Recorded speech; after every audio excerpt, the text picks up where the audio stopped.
I've got Rahul Bose in Melbourne in the Indian Film Festival, and his movie Poorna is being screened here. So, Rahul, how is Melbourne treating you so far? Well, the weather is spectacular.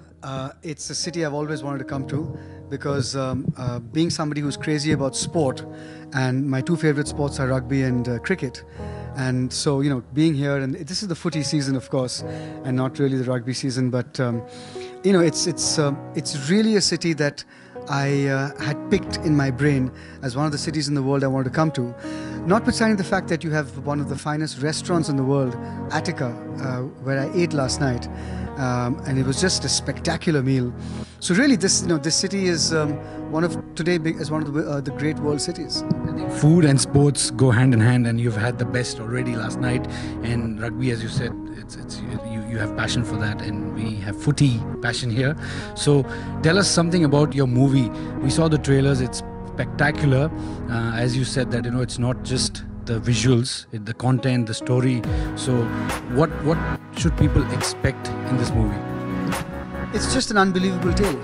It's a 13-year-old girl, so not even physiologically a boy, physiologically a girl who's poor, undernourished, underfed, undereducated, villager, and on top of that a tribal, which in India means that there are lots of sort of setbacks in terms of where you start from. How did she climb and become the youngest girl in history to climb Mount Everest? She lives in the flatlands of India, in Telangana, where the temperatures go up to 50 degrees centigrade. She's not even seen 15 degrees centigrade, leave alone minus 20. It's superhuman. So how does this person overcome the four greatest obstacles so far still in India? To be undereducated, to be poor, to be a tribal, to be a girl, and get to where she got to. Forget about the skill needed for it. That's the tale. So the story starts in her hut in Pakala village in Nizamabad district in Telangana, and goes all the way up to the top of Everest. The weather conditions are different, and to climb Everest, it's a different thing. But actually, so somebody's done, and she's the youngest girl. So I think everybody who likes sport, who likes something adventurous, number one, women empowerment. I think that's what you are doing in this movie. Sure, I didn't have to do anything. That's the real life story. It attracted me, of course. The larger thing about this film attracted me was that there's a system for everything in India, but the system never works. But if the system works, it can take a poor, uneducated tribal girl from the hot flatlands of Telangana and put her on top of Everest. There's no sponsor, there's no private, it's all government done. And a very visionary government servant who was in charge of the entire initiative and the department, Dr. R.S. Praveen Kumar, made it happen. So when the system works, it works magic. It doesn't look at religion, doesn't look at gender, doesn't look at income, doesn't look at caste, doesn't look at creed, doesn't look at color. It just works like magic. So if only this happened every day, well, what a fulfilling and joyous place it could be for everybody. So how was the experience shooting in Everest? I think it's very difficult. How did you all do that? Well, we got footage from the summit of Everest because we would have died if we'd gone there. Especially my film crew, then smokes and drinks and things, they would not have survived halfway up.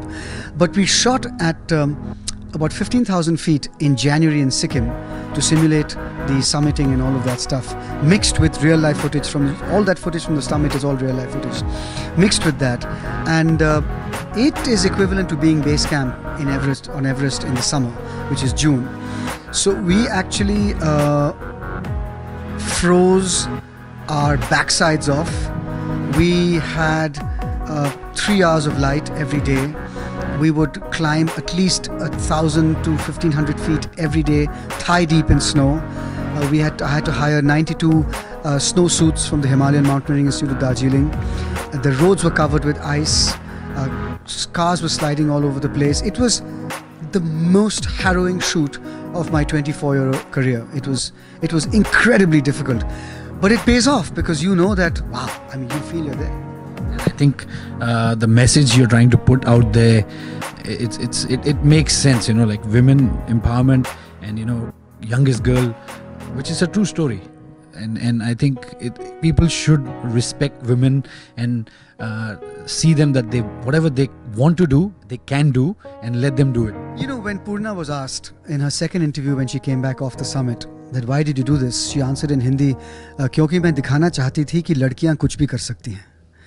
So that's the line of the poster, that's the line of the film, लड़कियां कुछ भी कर सकती हैं, and that is Poorna's line. So even today she doesn't want to go to the South Pole and North Pole necessarily. She wants to become an IPS officer and serve kids because she wants to prove that women can do anything. So it is, you're absolutely right. It is the most extraordinary tale of a girl setting her life and setting out to prove that women can do anything. I think everybody should go out and watch it if you have not watched, and I think you guys are doing a really good job in cinema. It's not just the masala or anything, the real good content, biography of a person, but this is something different. I think everybody should go watch it, experience it, and it's also very mainstream because a little girl climbs a mountain and creates a world record. What could be more heartwarming than that? It's not some surprise art house film with a twist in the end. Nothing like that. It's a mainstream film. I always said, without the songs, this is a mainstream film. It's the classic underdog becomes the greatest in the world. So, there's nothing that people need to apply their artistic minds to. It's just a beautiful tale. So, that is for the movie. For me, I want to know, what does Rahul Bose do when he's not filming? What he's not doing? What is his favorite pastime? Well, I used to play rugby for India for 11 years.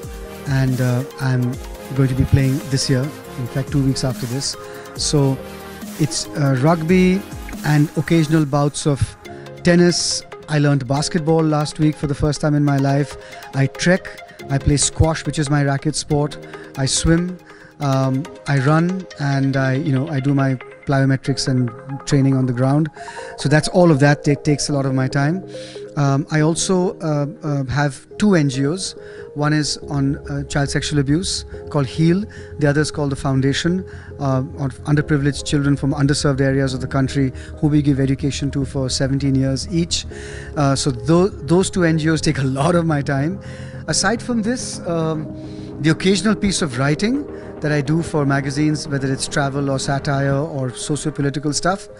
But the last month I've taken to write my script, my new script, which is now ready. Second draft is ready, and I'll be making that film by April, hopefully next year.